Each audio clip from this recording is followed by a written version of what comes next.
just think it's an enormous job that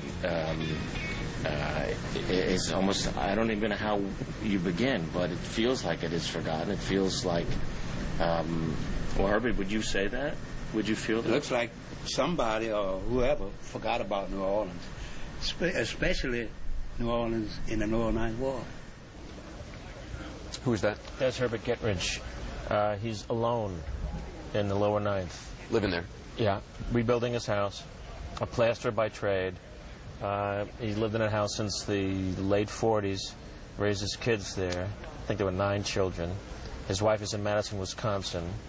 It's actually a very romantic story. He's building this house by himself. They talk on the phone every other day, and all she says is, "How's it coming?" And he says it'll be ready soon. And he's just hoping to get everybody back, maybe by Christmas, so he can get his family back to just have a big party. And he's all alone. There's nobody around him. He cooks by butane. He has no electricity.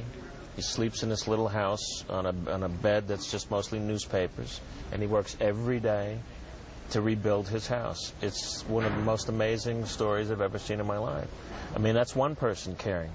If we had more people caring, and if it, like Herbert does, about New Orleans, it would get off the ground and start to be rebuilt more. It's such a story of pride and courage, and to me, that's what America is really about, is Herbert Gettridge. There's also, I mean, I've been down there a bunch of times, and I mean, there have been tens of thousands of volunteers, kids who took their spring break instead of going to Cancun and you know, doing a Girls Gone Wild video, have gone down there and just helping rehab houses. A lot of parish to parish, church to church, which was originally the thing that worked the best in terms of relief. It was parish to parish, literally food, clothing, and also housing if necessary for people from church to church, small parishes contacting other small parishes, and they worked one-to-one. He's getting some help from a church group, but basically it's all by himself. And it was quicker.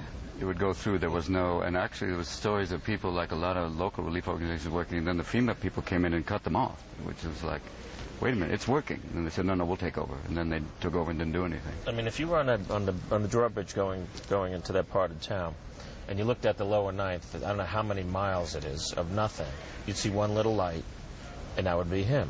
And that's the only light that's on for miles and miles. Everybody else is gone, and he doesn't know where everybody is. And I don't think they want people to come back. No, it's all right. It's okay. It's in some way. You can't blame people for not wanting to come back till they really are sure that the there's levees, nothing to come back to. There's nothing to come back to, but also, is it safe? And they really want to know that, you know, that the levees will hold. So they have like something in place like Holland. But if they started, but if they at least made the effort, if they, you know, people would come back. They would come back, but they know that in that particular section, I'm convinced of it. They're hoping that, I believe that they have left it to rot until it gets to be so bad that people will not come back. Because, you know, there's no reason. If you have worked 60 years to buy your little plot of land, you pay all your insurance, you pay everything, and suddenly everything you own is taken, there's no reason why you wouldn't be sitting on that plot of land saying, okay, what are we doing? But there's no one, there's no There's a lack of leadership. There's no plan. There's no plan. There's no central plan of. No one is willing to stand up and say, you know what, this should be rebuilt. This shouldn't. This is the plan. There's also that standard thing too when they throw just money at a situation that people come in and use that and scam money, and then they start saying, well, look what happened. It happened after 9/11 too, where there was people scamming like crazy. I mean, but it was like. That happens, and so people go, well, what can we do? Mm-hmm. You know? What do you want people to take away from Comic Relief this year as we wrap it up? Take away a lot of good comedy. Yeah, be a lot of laughs. A lot of great comedians are coming. It's just the top people in the country are coming, and we'll be there, and hopefully that the country realizes that, one, New Orleans is open for business. There's a lot of good things still happening there, but two, the problem is far from over, and that we can do in our little bit of 3-4 hours on TV that we can entertain people and make people send some money in to help people come home. It's an extraordinary city with an extraordinary history. And a great, it's a soulful place, literally. I mean, for me, it's part of my history, my family, my mother, and very, very, New Orleans, it's got a lot going on, and that whole district. And we say, like, from Katrina, Louisiana, Mississippi, all these places. The whole Gulf Coast. I think in the last few years, what we need from now is an enter strategy. an enter strategy? Yeah.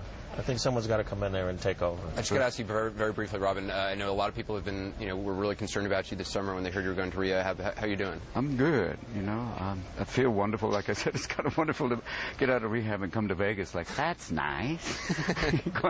They keep offering free drinks. No, I'm fine, thank you.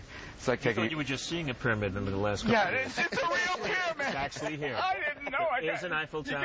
There's a Brooklyn Bridge right across the street. Yeah, and it's so real. It is. It's okay. It's so real. You're home. I mean, it's like Paris with one nice Parisian. Yeah.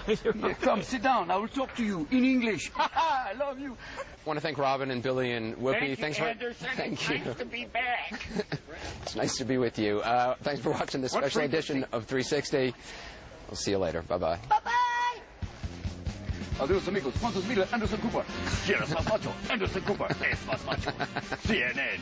Watch out, O'Reilly. Anderson es más macho. Nice man. Nice man.